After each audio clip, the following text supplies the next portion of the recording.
The MC explains that he is busy after school, but we notice that some people ask him for favors, such as cleaning the classroom and letting them duplicate his homework, and if he can assist them carry the homework notes to the staff room.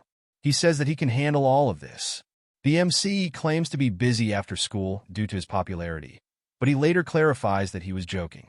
According to the MC, he is merely a recluse who handles all the labor that goes unnoticed during everyone's youth. According to his late parents, he will not be alone if he follows their advice to treat people with kindness. After finishing his task, the MC feels that he has added 3 acts of kindness to his list today. He also states that he believes God is keeping an eye on the daily acts he has accrued. Yuni, his girlfriend, will undoubtedly support him because of this, as he reads her note instructing him to meet her after school. He claims that she is the only person a person without family has. Even though he has 30 minutes left, the MC glances out the window and believes it is going to rain, so he should fetch an umbrella just in case. He wonders why Yuni is calling him out like this. We assume that even though Yuni called the MC here, she is the one waiting for him. It's becoming chilly, and she is wondering when he'll arrive. Since someone sought for the MC's assistance once more, she questions whether he is running late. Normally, one should arrive an hour before the scheduled meeting time. She ends up thinking that perhaps he couldn't refuse her confession because of his nature, even though she finds it admirable that he can't say no when someone asks him a question. Additionally, she is always the one to ask them out on dates, and that she occasionally wants to witness his intensity. She believes that telling him a little untruth should be okay. The MC asks her what's wrong and why she phoned him so abruptly as he arrives to meet her. As it begins to rain, the MC is stunned and rendered speechless when Yuni abruptly announces that she has discovered someone she likes and that she wants to end their relationship. The MC appears unhappy to Yuni. She is asked why by the MC. As she considers giving him another chance, Yuni explains that she never knows what the MC is thinking and that she met an actor at the modeling studio who matched with her. Therefore, they are currently dating. She claims that, in contrast to the MC, the other person is fascinating and that she feels secure in his company. Yuni says all of this while believing that if she pushes him a bit harder, the MC will undoubtedly pull her close and say something like, "I love you more." Yuni is shocked when the MC responds that he understands and thanks her for everything. When Yuni asks the MC if he doesn't mind, the MC believes he was the one who was harmed. The MC wonders why she is the one who appears distressed and explains that his charm must have been weak and that there is nothing he can do about it. He gives her the umbrella to use and wishes her luck before leaving, telling her not to worry because he won't tell anyone about it. Running in the rain, the MC believes she left him because he was unable to treat Yuni with respect. Based on his parents' comments, the MC claims that his lack of kindness is the reason he is alone. The bitterly harsh winter and the rain will soon go, he adds, and his convictions will remain the same because he will always treat people with kindness. And so ended the winter of his first year of high school. We see a girl waiting for someone in the following spring, fixing her hair and wondering if he will notice that she just got her high school uniform. She is also using the keychain that Senpai gave her, and she says that he should notice. According to the girl, Senpai may not have moved on yet, but at least he is a junior at the same school, and it has only been 4 months since he broke up with his girlfriend. She desires to be with him for a long time. When we see the MC stroll, he wonder, what's all this commotion about? With a somber expression, the girl asks the MC what he is listening to while grabbing his earbuds and stating, "Saba fiction." She claims that he is listening to a love song while strolling down a boulevard lined with sakura trees. He then asks her to return his headphones when she asks if he's thinking about anything. Her name is Kurosaki, as we now know. Kurosaki cautions him not to touch her ear when the MC tries to take back his headphones, which makes him wonder why someone as well known as her would play around with someone like me. The MC makes a strange noise after Kurosaki blows on his ear. She chuckles and informs the MC that he's being so sullen once more after making an odd noise just now. And forget about a girlfriend if this continues. She says he won't be able to make any friends. When he looks at her, the MC instructs him not to think of her as a dog. When the MC apologizes, she responds that he usually does so, and that because of this, people view him as trash and unfriendly. Despite his anger, the MC maintains composure and apologizes. The MC responds that he will bear in mind Kurosaki's further statement that it feels terrible and that he should exercise mindfulness. Considering the past, the MC remarks that Kurosaki wasn't like this in the past and wonders whether this is because he didn't put in enough effort. He reflects on his list of deeds of compassion. He claims that his girlfriend broke up with him and that a junior he happened to know makes fun of him. He sees his ex in the classroom and on his way to and from school. He is critiquing Junior there. It seems to him that he has nowhere to go. According to the MC, he ought to visit his ashi during such occasions. He wanted to treat himself to the closing ceremony today, even if he was unable to go during the spring semester. A female is shown greeting patrons at a cafe by referring to them as lords. When the guests ask a maid if Ruri is here today, she responds that she is grateful for their inquiry. However, 5 sets of individuals were asked to provide Ruri, and the man said that since it's Ruri and there aren't many people, they should wait. We are customers. Asking if Ruri is truly that famous, the other guy enthusiastically responds that she is, and that she is the neighborhood star because, after all, she is the most popular sadistic maid. Now that she believes she will put in more effort today, we observe Ruri informing the customers that they are all dirty pigs. Ruri has made everyone happy.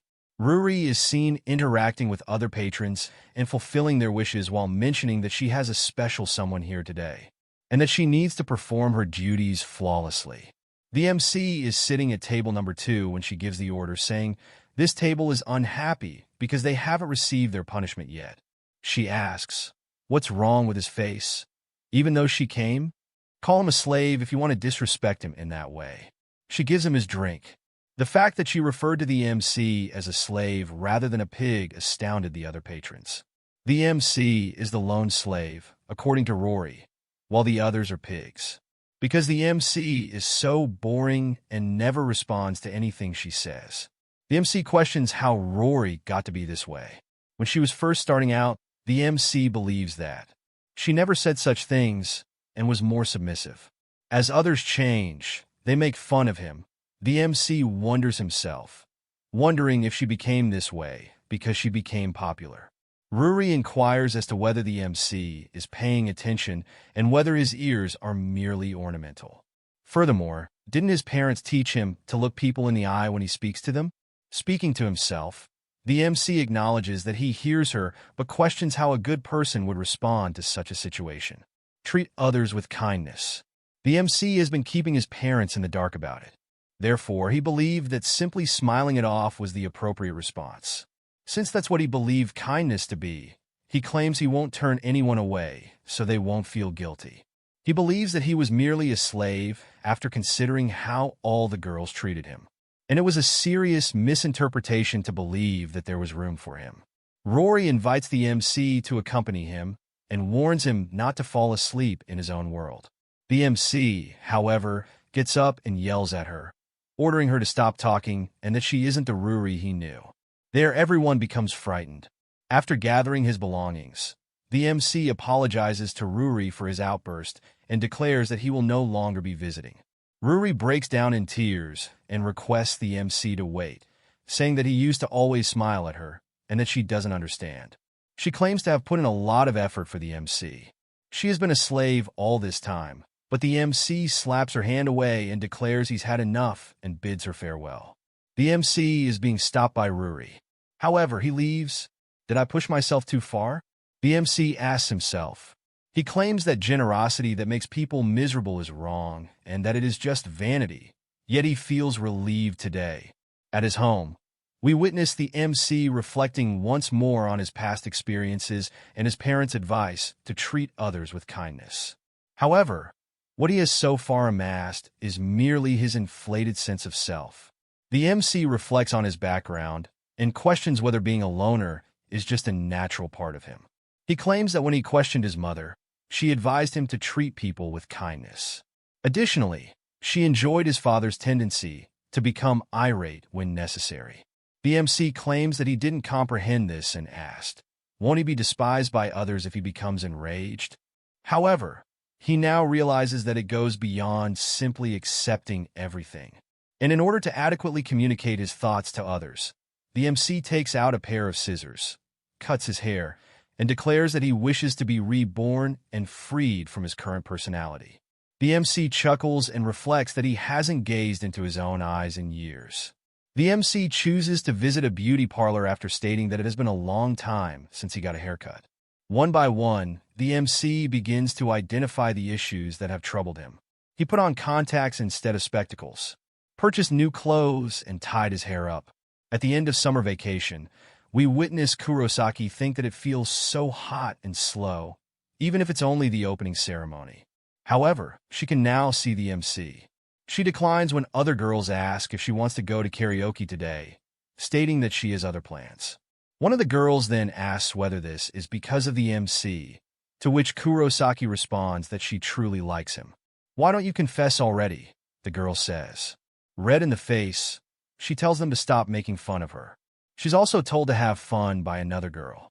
As we watch, Kurosaki says she wants to confess after reflecting on what her friend said. Additionally, they're at last attending the same high school. She also says she doesn't want to be his junior in this way, and wonders what would happen if she confessed, and it ends up ruining their relationship. Kurosaki checks herself in the mirror before leaving for the MC's class, stating that she lacks the courage to confess because it is embarrassing. She asks if she looks cute after glancing at herself. She goes to the class of MC. She calls out the MC and says she's here to pick him up, thinking it's been a month since they last saw one another, but she's confused when she doesn't see him there. When she inquires as to whether the MC is not present today, he responds that he simply departed home early. The MC typically waits for her, but Kurosaki questions why he left her behind today. We watch Kurosaki sprinting over the pavement, wondering if the MC is ill, and if so, whether she needs to look after him. When she sees the MC, she notices that his posture and hairstyle are changed. The MC, however, is the shape of his ear. She will make sure to offer the MC lots of attention till she is satisfied, because she believes that he caused her anxiety. When she gives the MC a backward embrace, the MC tells her it hurt. In addition to apologizing, Kurosaki inquires about his situation, whether he wants a relationship, and whether he is attempting to make a summer debut. "Well, I suppose it's unavoidable," she adds. Additionally, "I might agree to become his girlfriend if he asks me to." She is shocked and frightened when the MC tells her to stop talking and how inquisitive she is, adding that his head hurts. She is told not to make fun of people's efforts by the MC, who also questions her, what with the summer break debut anyway?